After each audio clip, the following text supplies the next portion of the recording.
Warahmatullahi wabarakatuh. Selamat bertemu kembali di mata kuliah Ekonomi Teknik. Pertemuan yang kedua di mata kuliah Ekonomi Teknik ini. Adapun kemarin belum disampaikan bahwa untuk penilaian mata kuliah Ekonomi Teknik kita bagi 4, ada kehadiran 25%, tugas 25%, UTS 25%, dan UAS 25%. Ini kesepakatan kita bahwa kita bagi 4 penilaian untuk pertemuan di ekonomi teknik ini, untuk penilaian ekonomi teknik ini ya, di mata kuliah ekonomi teknik. Adapun ada materi yang saya sampaikan untuk di mata kuliah ekonomi teknik ini, yaitu sejarah ekonomi teknik. Nah, sebelum tahun 60-an ya, 1960, para insinyur melibatkan dirinya pada pekerjaan-pekerjaan perencanaan, konstruksi, menjalankan mesin, dan produksi. Kurang sekali perhatiannya terhadap sumber-sumber daya atau tenaga yang berasal dari manusia maupun alam yang dapat menghasilkan produk akhir. Nah, tetapi sekarang di samping pekerjaan tradisional tersebut, para insinyur menjalin hubungan dengan para ahli, pemikir, bahkan peneliti untuk mengembangkan penemuan-penemuan baru mengenai sumber alam menjadi produk yang berguna.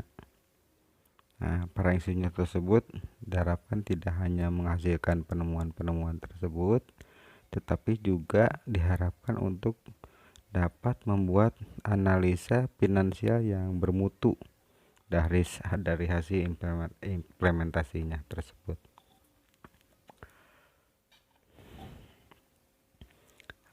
Menghasilkan produk yang sesuai dengan harapan semua pihak. Ini di sejarah ekonomi teknik bahwa para insinyur tersebut sudah meliris atau memacu ke ekonomi teknik yang diharapkan oleh semua masyarakat. Kenapa ilmu ekonomi dan keahlian teknik ini? Ada ilmu ekonomi dan keahlian teknik. Tujuannya dari pengajaran ekonomi teknik adalah menjelaskan teknik pengambilan keputusan dalam rekayasa melalui analisa ekonomi.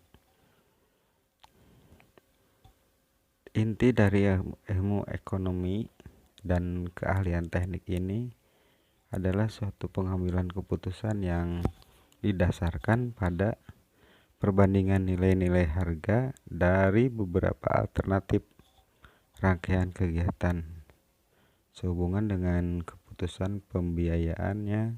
Kegiatan meliputi beberapa sektor ini, mulai dari konstruksi, produksi, sampai pelayanan jasa.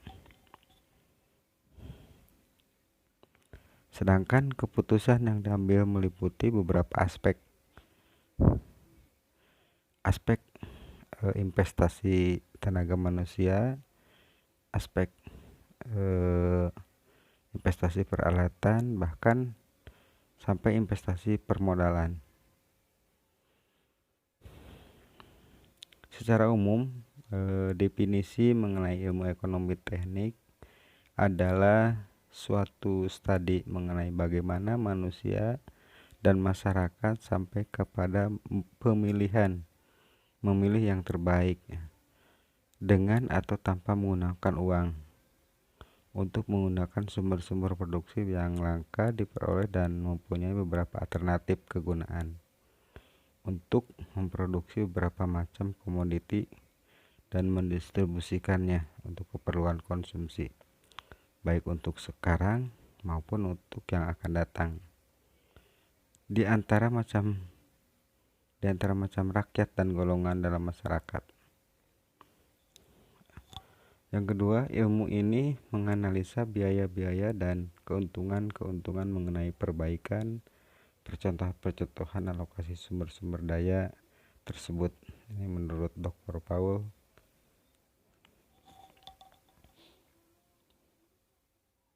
Selanjutnya,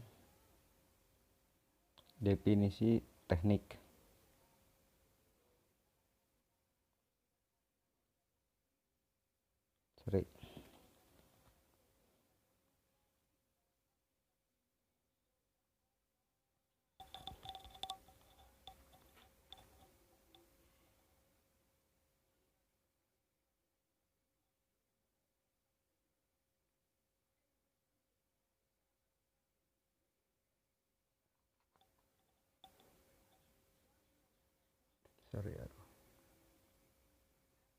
Bentar.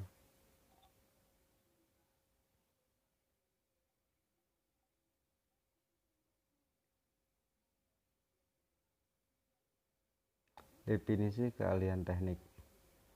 Keahlian teknik adalah suatu profesi di mana suatu pengetahuan yang terdiri dari matematika dan ilmu pengetahuan alam yang diperoleh melalui belajar, pengalaman, dan praktek yang diterapkan dengan pendapat dan pertimbangan untuk mengembangkan cara-cara menggunakan bahan-bahan dan tenaga alam secara ekonomis untuk manusia, untuk manfaat manusia ya. Ini menurut Dewan Persatuan Insinyur untuk pengembangan profesi. Selanjutnya, mengapa timbul ekonomi teknik? Yang pertama, sumber daya manusia. Sumber daya ini terdiri dari manusia, uang, mesin, material yang terbatas. Kedua, karena kesempatan sangat beragam di jasa konstruksi ini, berbagai macam kesempatan yang sangat kompleks ya, yang sangat beragam. Yang ketiga, kapan kita menggunakannya ilmu ekonomi teknik ini ya? Yang pertama, membandingkan berbagai alternatif rancangan, maka dipilih nanti ada beberapa perbandingan alternatif, misalkan contoh membuat satu buah perumahan, misalkan satu komplek perumahan, membandingkan antara perumahan A dan B dengan kondisi alam yang berbeda, dengan kondisi tempat yang berbeda, mana yang lebih menguntungkan dibangunnya perumahan tersebut bagi masyarakat, misalkan bagi kontraktor atau bagi lingkungan tersebut. Ini makalah timbullah yang namanya ekonomi teknik. Yang kedua, membuat keputusan investasi modal. Nah, berapa modal yang harus dikeluarkan misalkan untuk menghitung ekonomi teknik ini, untuk membuat modal usaha tersebut. Ketiga, mengevaluasi kesempatan finansial seperti pinjaman, gitu ya. Selanjutnya, mengapa ekonomi teknik penting bagi ahli teknik? Artinya ekonomi teknik juga penting bagi kita semua sebagai seorang ahli teknik.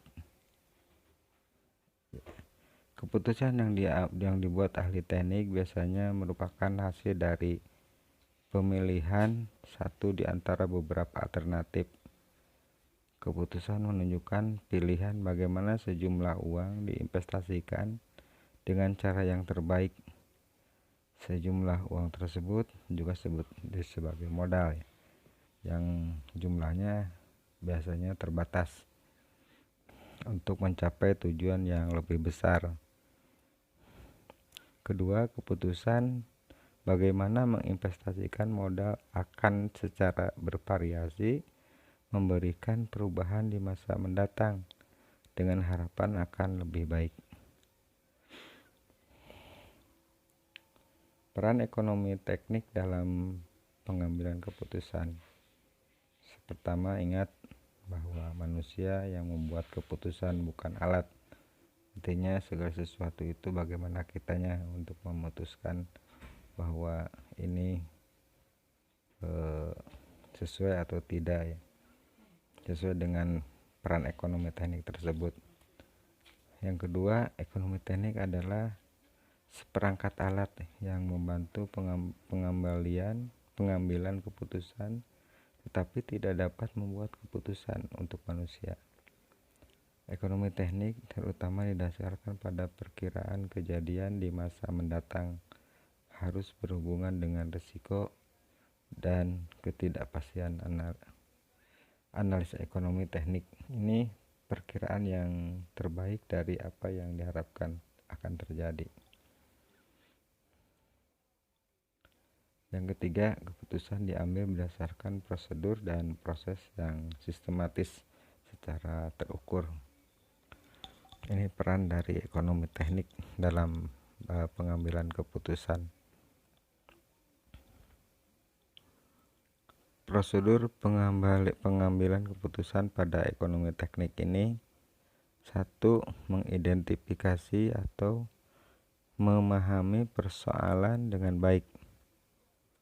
2. Merumuskan tujuan penyelesaian masalah. 3. Mengumpulkan data-data yang relevan. 4.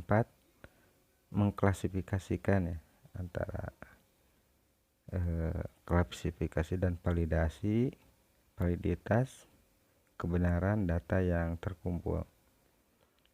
5. Mengidentifikasi atau pelajari alternatif pemecahan masalah yang mungkin terjadi. Yang 6. Menetapkan kriteria pengukuran alternatif. Yang 7. Menyusun atau menyiapkan model keputusan. Yang ke-8, melakukan evaluasi dan analisis terhadap semua alternatif yang disediakan. Yang ke-9, mengambil keputusan sesuai dengan tujuan menerapkan atau mengimplementasikan keputusan yang diambil.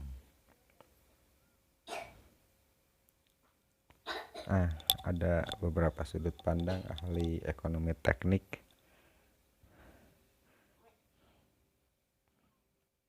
Ini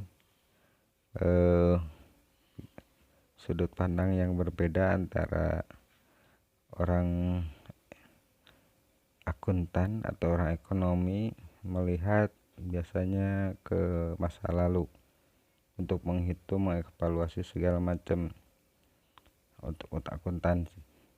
Sedangkan untuk ahli ekonomi melihat ke masa datang untuk ahli ekonomi. Sedangkan kita sebagai manajer sekarang ini melihat di antara dua sisi tersebut, ke masa lalu dan ke masa yang akan datang. Ini sudut pandang ahli ekonomi teknik. Ada kegiatan proyek PS kegiatan operasional. Untuk kegiatan operasional secara umum lah ya, secara umum bersifat rutin, berlangsung terus menerus, artinya jangkanya yang panjang ya, intensitasnya kegiatannya relatif sama terus seperti itu ke kantor, terus mengerjakan sesuatu, misalkan contoh melayani konsumen kalau di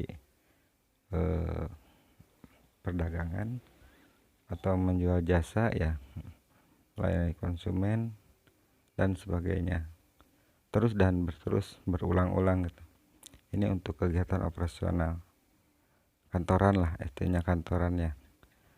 Yang selanjutnya, batasan tidak setajam proyek, hanya diatur dalam anggaran tahunan, artinya segala kegiatan sesuai dengan anggaran, mengerjakan sesuatu sesuai dengan anggaran yang dikeluarkan di dalam bulan dan tahun tersebut.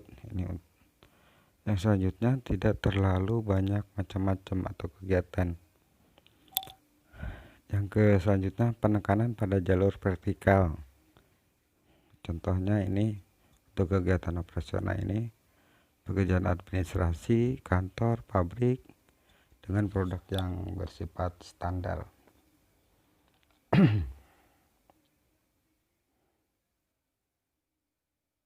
Sedangkan kegiatan proyek ini kalau kegiatan operasional bersifat rutin, kalau kegiatan proyek bersifat dinamis.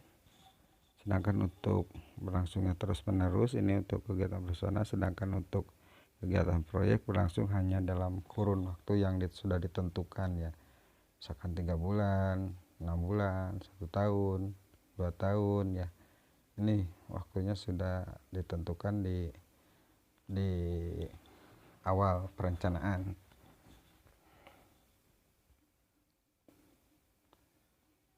Dengan siklus yang pendek ya. Selanjutnya dalam kurun waktu tersebut intensitasnya kegiatannya berbeda-beda ya. Dari mengerjakan satu hal, dari mulai pengerjaan awal misalkan pembersihan, kegiatan proyek awal, persiapan, pembongkaran misalkan, terus galian, pembangunan sampai selesai dikerjakan, ini berbeda-beda untuk kegiatannya. Sedangkan untuk kegiatan operasional intensitasnya itu artinya relatif sama. Kegiatan yang keempat, kegiatan harus diselesaikan sesuai dana dan waktu yang ditentukan. Nah, ini kegiatan harus diselesaikan sesuai dana dan waktu yang ditentukan. Sedangkan untuk kegiatan operasional batasan tidak setajam proyek, hanya dalam satu anggaran tahun sesuai anggaran yang ditentukan dalam satuan tahun. Tapi untuk kegiatan proyek biasanya ini dananya itu dalam kurun waktu 3 bulan misalkan sudah ditentukan sekian, harus selesai, harus beres kan gitu ya. Yang selanjutnya menyangkut bermacam-macam kegiatan, seperti contoh tenaga kerja ini terspesialisasi, artinya untuk kegiatan proyek ini spesial di bidangnya masing-masing untuk tenaga kerja ya. Sedangkan untuk kegiatan operasional ini tidak terlalu banyak macam kegiatan, cuma 1 atau 2 item yang dikerjakan. Tapi untuk macam kegiatan untuk kegiatan proyek diperlukan tanggung jawab vertikal dan horizontal. Kalau di kegiatan operasional ini penekanan pada jalur verifikasi. Contohnya ini untuk kegiatan proyek pembangunan pabrik, rumah, jalan, jembatan, dan kegiatan lain-lain untuk di proyek konstruksi gitu. Itu perbedaan antara kegiatan proyek dan PS kegiatan operasional. Mungkin untuk di pertemuan ekonomi teknik ini cukupkan sekian. Saya tutup. Assalamualaikum warahmatullahi wabarakatuh.